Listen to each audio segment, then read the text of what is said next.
Right next to this mountain full of deliciousness, there's a restaurant, Sannamul 밥식당. And the chef there, she's agreed to come up with me and help me pick and identify all the delicious namu that's available here. And after that, we'll cook.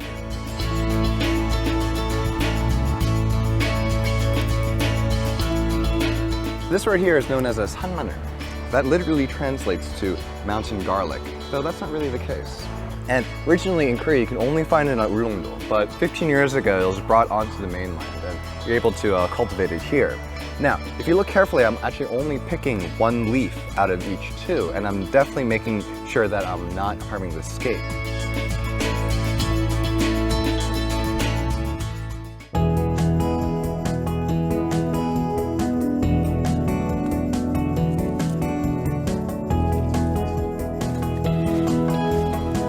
So this is what the turup looks like right before it gets picked. It's part of the Ep6 family, and it's only until recently that you're able to get these in Seoul. Before, you had to go out into the forest and the mountains to forage it. Now they're able to grow them in farms, but before you had to know what they looked like and be able to track them down and find them yourself and snip them off the bud.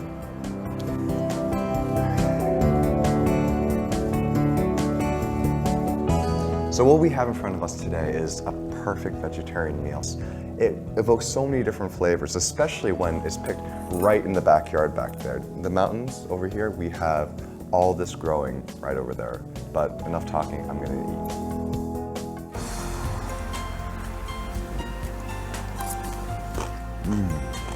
So 산나물, it's been preserved in a little bit of soy sauce and some vinegar. And it's got this great salty sweetness to it.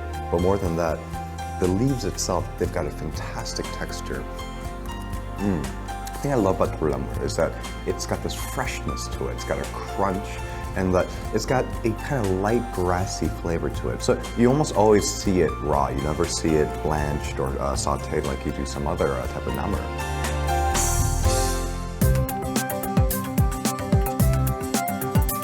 So after a hike and a wonderful meal, there's really nothing better than a cup of tea or a cup of coffee, but in this case, it's a cup of magnolia tea, so I'm gonna try some.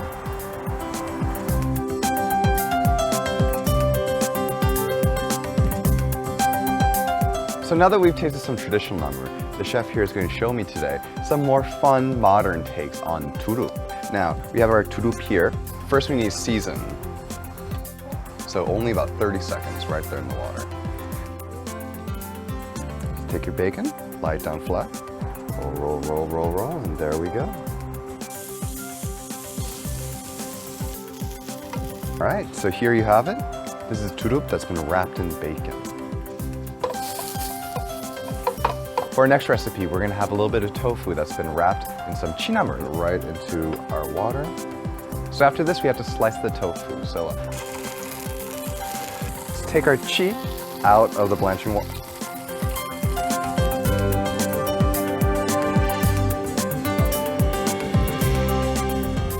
Now, when you mucho something, especially when it comes to something like greens or vegetables like this, you're just tossing it in a really sort of flavorful sauce that really packs a punch.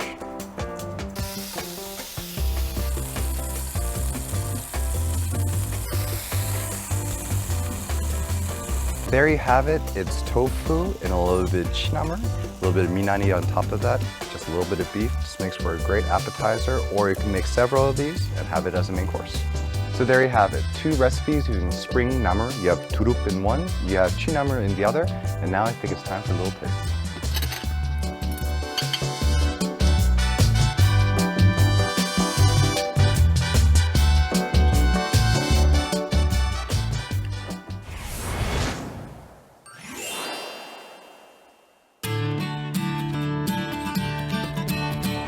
You know, right now here in Korea, the weather's starting to go from merely warm to sweltering. And they say that when the heat goes up, appetites go down. And at the same time, noodle dishes. Noodles, they're those dishes that you eat when you don't know what you quite want to eat, when you don't really have an appetite. So why not the best of both worlds? Something to beat the heat and noodles. Some cool, refreshing noodle dishes for the summer. And that's what we're going to explore today with our bellies. So what we're about to do right now is make one of Korea's it's one of the most Korean cold summer noodle dishes, and that's kongguksu, and kong means bean, and bean in this case refers to soybeans. And now the noodles aren't made from beans, but we're actually going to make the broth out of ground beans. It's soy milk, but it's more than that. It's more of a soy cream. Well, we start by getting these beans. They've been soaked and they've been boiled, and now we're about to grind them.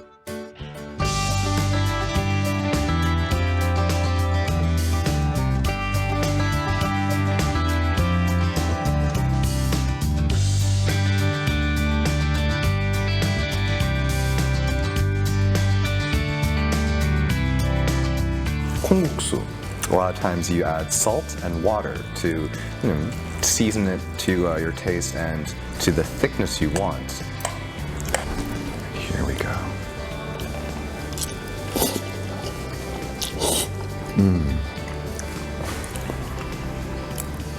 Yeah. It's creamy is really what it is at the end of the day. It's creamy, it's sweet. This is one of the things I end up craving the most whenever I leave Korea, because you really can't find this outside of Korea.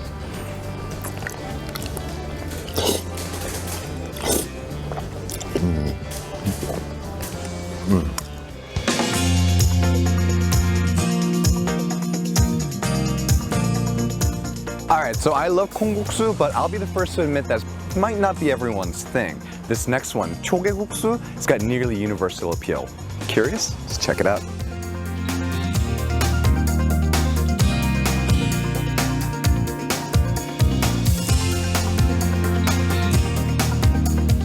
It's a chicken stock-based noodle dish, and it's got vinegar and mustard. Chol refers to vinegar, ke refers to mustard.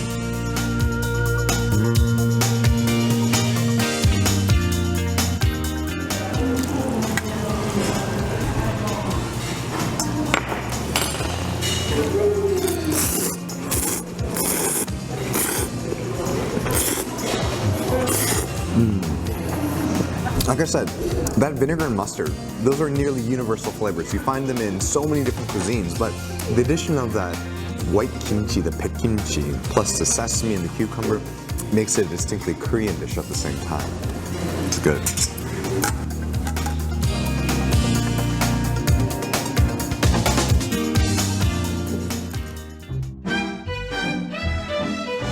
And finally, we've come to what's probably the most recognizable Korean summer dish, which is naengmyeon. It literally means cold noodles, so that gives you an idea of how refreshing this dish is. And you'll get people who say, oh, it's not really a summer dish, it's a winter dish, but you know what? It's so hard to resist in the summer heat that has become the unofficial dish of the summer. And here, they specialize in Pyongyang-style naengmyeon.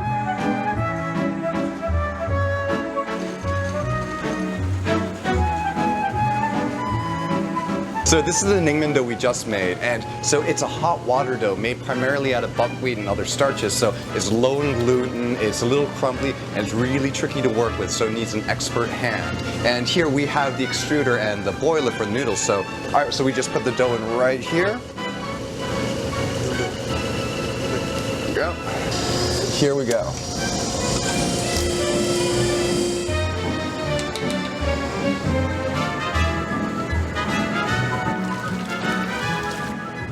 A combination of dongchimi, which literally translates to dong means winter, and chimi, it's an old Korean word for kimchi, so it's a type of slightly salted fermented radish broth mixed with a beef broth. Normally, naengmyeon is a winter dish because, I mean, come on, we didn't have refrigeration until pretty recently, so you couldn't get cold broth unless if it was wintertime.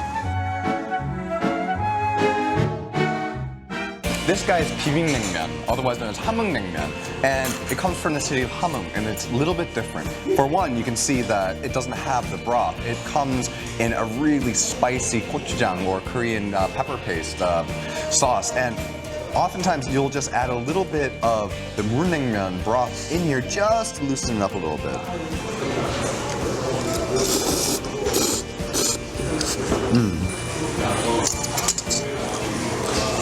And when eating bibimbap-naengmyeon, always make sure you have one of these handy. I'm pretty sure there have been countless relationships, families, friendships just torn apart by the battle of the two naengmyeon. Do you like yours hot and spicy, or do you like yours cool and refreshing? I can never really decide. So I gotta say right now, very happy.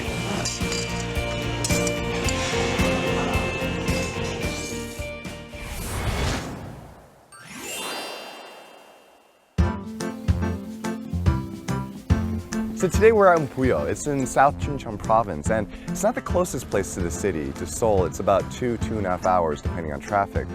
But man, is it worth it. For one, this place is steeped in history. 1400 years ago, it was the capital of the Baekje dynasty. And two, it's gorgeous. I mean, just take a look around. And three, we're here at this Hongjuk farming village to see what delicious things this season has in store for us.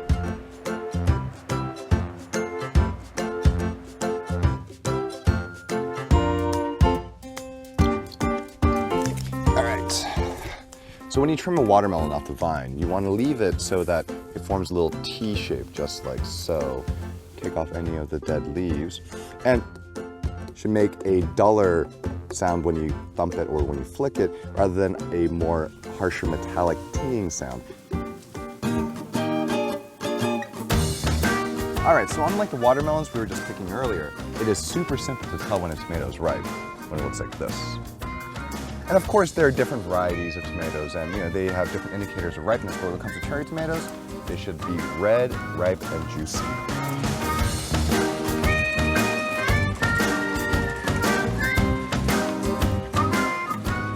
The chef here at Songjuk Farming Village, she's going to show me 3 dishes that she's developed, each using a different part of the watermelon. This is what we're going to turn into jam, and this juice right here, this is going to form the basis for our kalguksu. And you start off with a boiling watermelon stock. So now comes the point where we put the kal in kalguksu, meaning that kal literally means knife in Korean. So we're going to hand cut these noodles.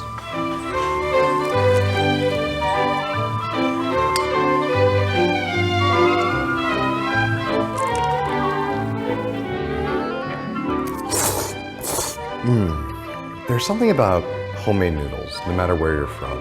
It's comforting. It's the original soul food, and this broth.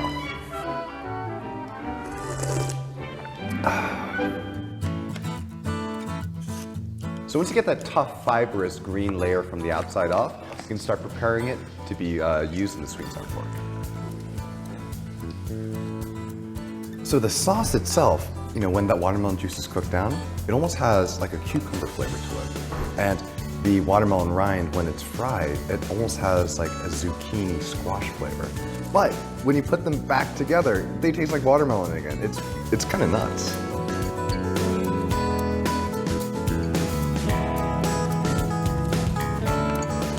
So we're about to make the watermelon jam. So not only do you need to divide out your sugar into 3 different portions, so if you have 100 grams of sugar, then you divide it out to 33, 33, 33. It tastes nothing like watermelon, and that's almost a good thing.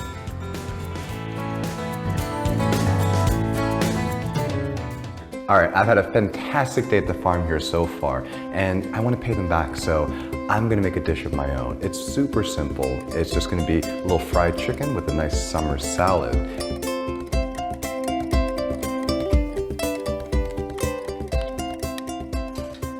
All right, now we're gonna start the pickling solution for our watermelon rind and our green tomatoes. Pour it right over.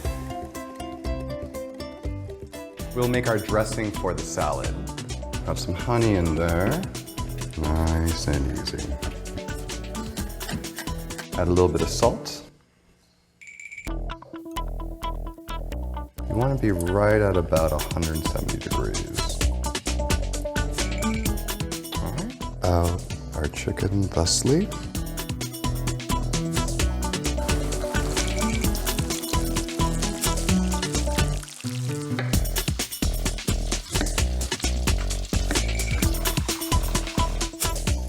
Whisk in this dressing onto our salad.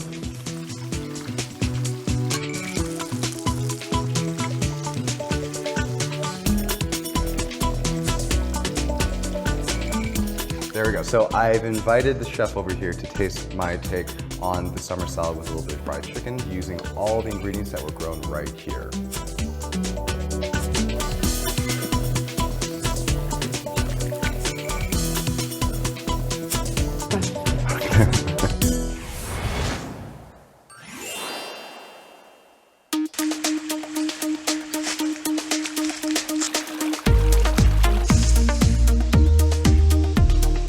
It is officially autumn in Korea, and that means the leaves have turned this beautiful color. The air, it's crisp and it's cool, and there's no better way to celebrate all this autumnness around us, and there's no place to enjoy autumn in the fall than up the mountain.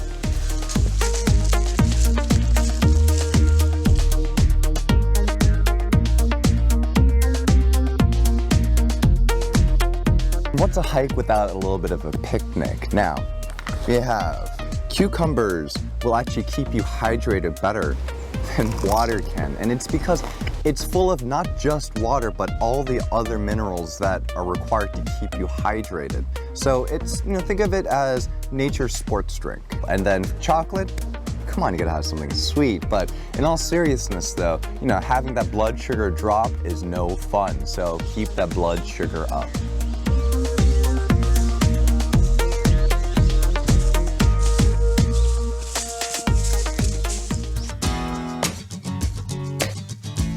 Totorimuk, which is a type of acorn jelly. We consider it part of the hiking experience. It's indispensable. It's what you do. You go out to the mountains, and then afterwards, or maybe even on the mountain, you stop and get some totorimuk. Now, like I said before, they make all of their totorimuk here. They grind all the acorns themselves, which is incredibly laborious, but you can taste it in its final product.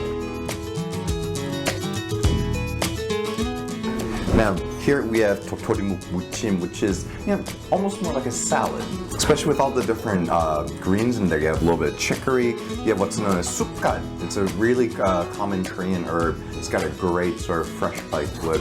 It's fantastic.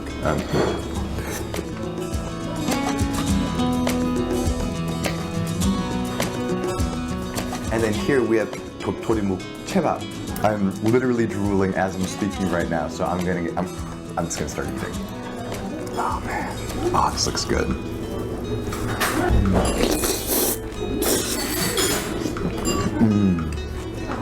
Especially when you get the flavors of the kimchi and the sesame in there. Forget about it. After a day of hiking, nothing else really hits the spot quite like this.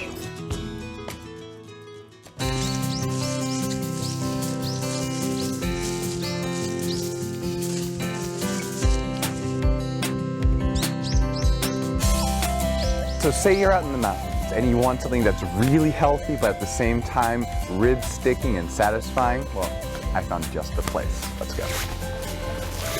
So this bubbling cauldron of stew in front of me right now, this is what's known as ori peksuk. Now, peksuk is a type of stew or soup usually involving some sort of poultry, chicken, or in this case, duck.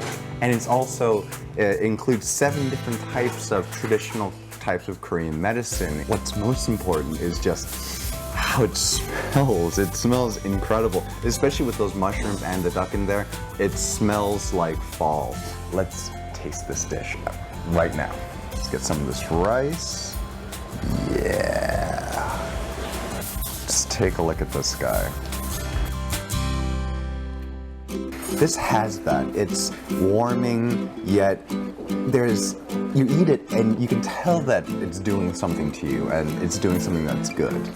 This is the perfect dish for a crisp autumn evening. And every meal in Korea has to end with 식사. And when you're hiking, 식사, that means 삼채 비빔밥. Put some rice right in there, mix it all up, and put it in our bellies. The best part about bibimbap is how every bite is just a little bit different. You get a little bit of this, and you get a little bit of that. I'm happy.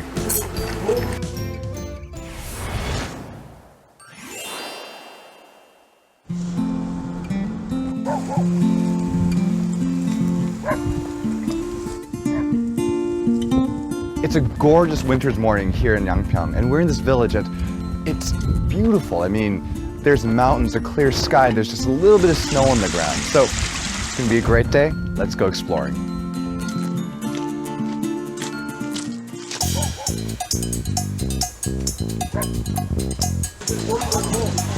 All right, so we're in this greenhouse, and there's a huge buzz going on right now. The entire village is gathered in order to get this season's kimchi all ready. Now, I'm gonna go get my hands dirty. Let's do this.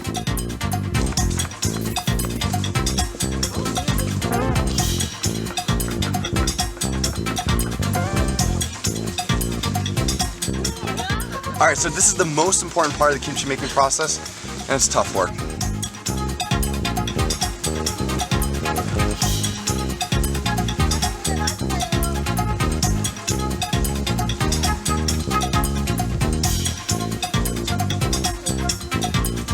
The last step is patiently waiting.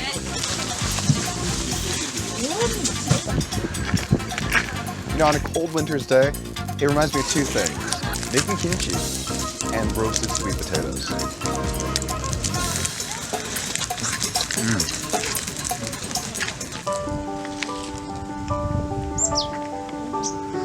So this town's famous for two things. It's herbal and flower teas, and it's hospitality. And I just got invited here to try a little bit of both.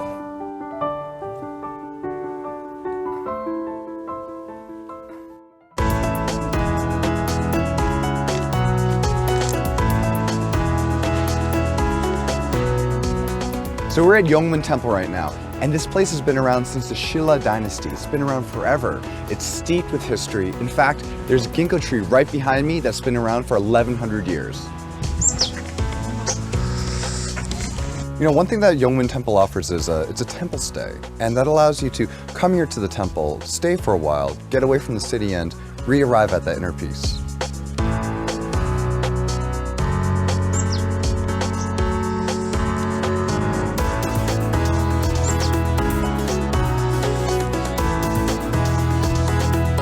So we're at the Dr. Park Gallery, and it's a contemporary art gallery, but what makes this place really special is that it's along the banks of the Namhan River. So it juxtaposes this really modern, contemporary look against the beauty of nature outside. Let's go take a look. You know, probably one of the most popular draws to this gallery is actually their cafe.